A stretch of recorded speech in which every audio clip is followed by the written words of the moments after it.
ഇത് മാസ് മോട്ടോഴ്സിൽ നിന്നാണ്. Honda Grazia വണ്ടിയാണ്, B6 മോഡൽ വണ്ടിയാണ്. നമ്മൾ വണ്ടി വർക്കിന് കയറ്റിയിട്ടുണ്ട്. നമുക്ക് സ്റ്റാർട്ടിങ് കംപ്ലൈൻ്റ് ആയിട്ട് നമ്മൾ പോയി എടുത്തുകൊണ്ടുവന്ന വണ്ടിയാണ്.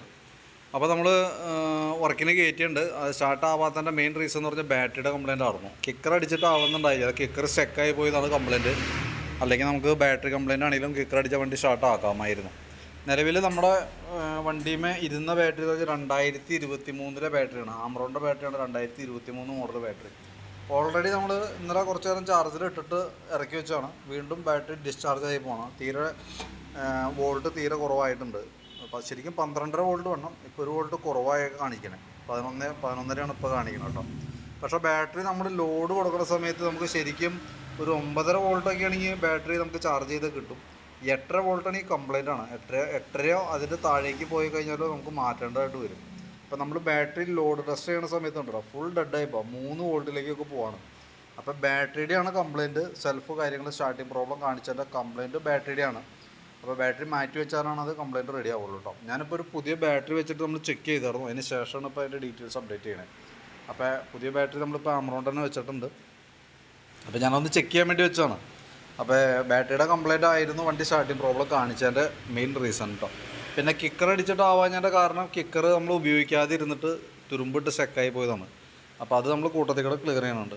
പിന്നെ ജനറലായിട്ട് സർവീസും എഞ്ചിൻ ഓയിൽ മാറ്റാനും പറഞ്ഞിട്ടുണ്ട്. അപ്പോൾ അതും പ്രകാരം നമ്മൾ കയറ്റി ബാക്ക് ബ്രേക്കിൻ്റെ ഭാഗം തൊടി നമ്മൾ ചെക്ക് ചെയ്യാനായിട്ട് അയച്ചിട്ടുണ്ട്. ബ്രേക്ക് ലൈനർ നമുക്ക് അത്യാവശ്യം കുറച്ചുകൂടി ഉപയോഗിക്കാനുണ്ട്. അപ്പോൾ നമുക്ക് ബ്രേക്ക് ക്യാമൊക്കെ ഒന്ന് അഴിച്ച് ഗ്രീസ് ചെയ്തതിന് ശേഷം ബ്രേക്ക് ലൈനർ ക്ലീൻ ചെയ്ത് റീസെറ്റ് ആക്കാം. പിന്നെ ബാക്ക് വീൽ പിടിപ്പിക്കുന്നത് ഈ ഒരു ഷാഫ്റ്റുമാണ്. അതിൻ്റെ ബെയറിങ്ങൊക്കെ നമ്മൾ ചെക്ക് ചെയ്തു. പഴയ കാര്യങ്ങളൊന്നുമില്ല, വേറെ പ്രോബ്ലം ഇല്ല. ഗിയർ ഓയിൽ നോക്കി വേറെ കംപ്ലയിൻ്റ് ആയിട്ടൊന്നുമില്ല കേട്ടോ. അതേപോലെ ബാക്കിലത്തെ ടയറൊക്കെ പുതിയ ടയറാണ്, വലിയ പഴക്കമായിട്ടില്ല. ഹബിനായാലും വേറെ പറയത്തൊക്കെ കംപ്ലയിൻ്റ് ആയിട്ടൊന്നുമില്ല. പിന്നെ നമ്മളതിൻ്റെ എയർ ഫിൽറ്റർ ചെക്ക് ചെയ്യാനുണ്ട്. നമുക്ക് സർവീസിൻ്റെ ഭാഗം ജനറൽ സർവീസ് എന്ന് പറയുമ്പോൾ അത്യാവശ്യം വേണ്ട ഭാഗങ്ങൾ നമ്മൾ ചെക്ക് ചെയ്ത് വിടുന്നുണ്ട്. അതും പ്രകാരം നമ്മൾ എയർ ഫിൽറ്ററിൻ്റെ ഭാഗം ചെക്ക് ചെയ്യാൻ വേണ്ടി അയച്ചാണ്. കുറച്ച് പൊടിയൊക്കെ ഉണ്ട്, നമുക്കൊന്ന് തുടച്ച് ക്ലീൻ ചെയ്ത് റീസെറ്റ് ആക്കി എടുക്കാം. കമ്പനി ഫിൽറ്ററാണ്, ഹോണ്ടയുടെ ഒറിജിനൽ ഫിൽറ്റർ തന്നെയാണ് കിടക്കുന്നത്. അപ്പോൾ കുറച്ച് പൊടിയുള്ള ഭാഗമൊക്കെ നമുക്കൊന്ന് തുടച്ച് ക്ലീൻ ചെയ്ത് നമുക്ക് റീസെറ്റ് ആക്കാം. പിന്നെ നമ്മൾ ക്ലച്ച് ഗ്രീസിങ്ങിനായിട്ട് അയച്ചിട്ടുണ്ട്.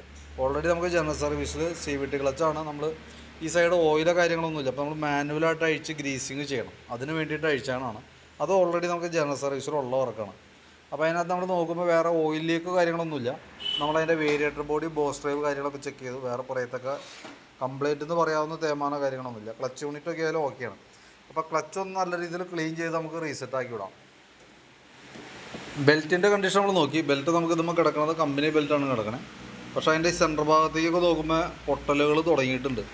ഈ സൈഡൊക്കെ അത്യാവശ്യം ഡീപ്പായിട്ട് പൊട്ടിയിട്ടുണ്ട്. അപ്പോൾ നമുക്ക് കൂട്ടത്തേക്കൂടെ ബെൽറ്റ് മാറ്റി വിടണമായിരിക്കും നല്ലത്.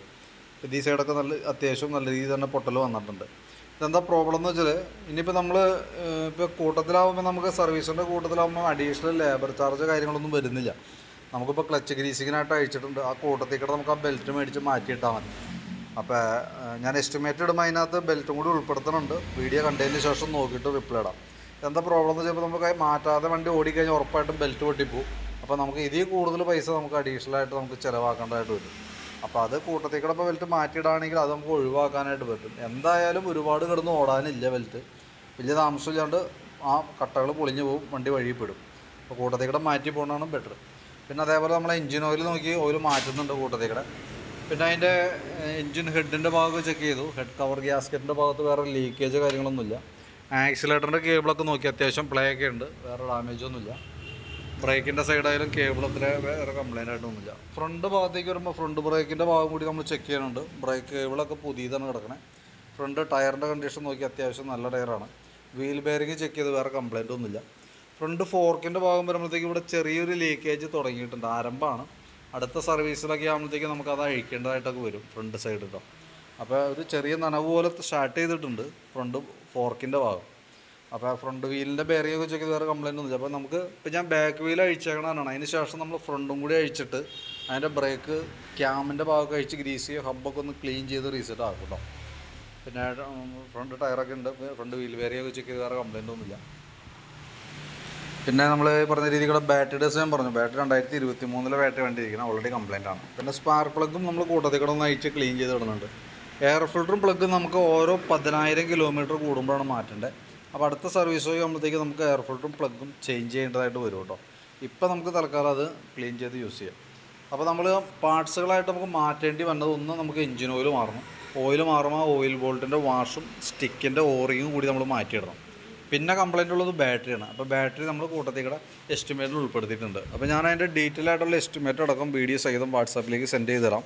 വീഡിയോ കണ്ട് മനസ്സിലാക്കുക, അതിന് ശേഷം നോക്കിയിട്ട് വാട്സാപ്പിലൊന്ന് റിപ്ലൈ ഇടാം കേട്ടോ. അപ്പോൾ നിലവിൽ പ്രത്യക്ഷത്തിൽ വേറെ കംപ്ലയിൻസ് ഒന്നും പറഞ്ഞിട്ടില്ല. നമ്മൾ ഓടിക്കുമ്പോഴായാലും വേറെ കംപ്ലയിൻസുകളായിട്ടൊന്നും നമുക്ക് പ്രത്യക്ഷത്തിൽ കിട്ടിയിട്ടില്ല കേട്ടോ. അപ്പോൾ അതും പ്രകാരം ജനറലായിട്ട് പീരിയോഡിക് സർവീസിൻ്റെ ഭാഗമായിട്ടുള്ള വർക്കുകളാണ് നമ്മൾ കൂട്ടത്തിൽ കൂടെ ചെയ്ത് കൊടുക്കുന്നത്. Plus battery complaint starting problem ഉള്ളത് കൊണ്ടാണ് ബാറ്ററി നമ്മൾ കൂട്ടത്തിൽ മാറ്റി വിടുന്നത്. ഓക്കെ, അപ്പോൾ അതിൻ്റെ എസ്റ്റിമേറ്റാണ് വാട്സാപ്പിൽ ഇടുന്നത്. വീഡിയോ കണ്ടുമ്പോൾ നോക്കിയിട്ടൊന്ന് റിപ്ലൈ ചെയ്തോളൂ.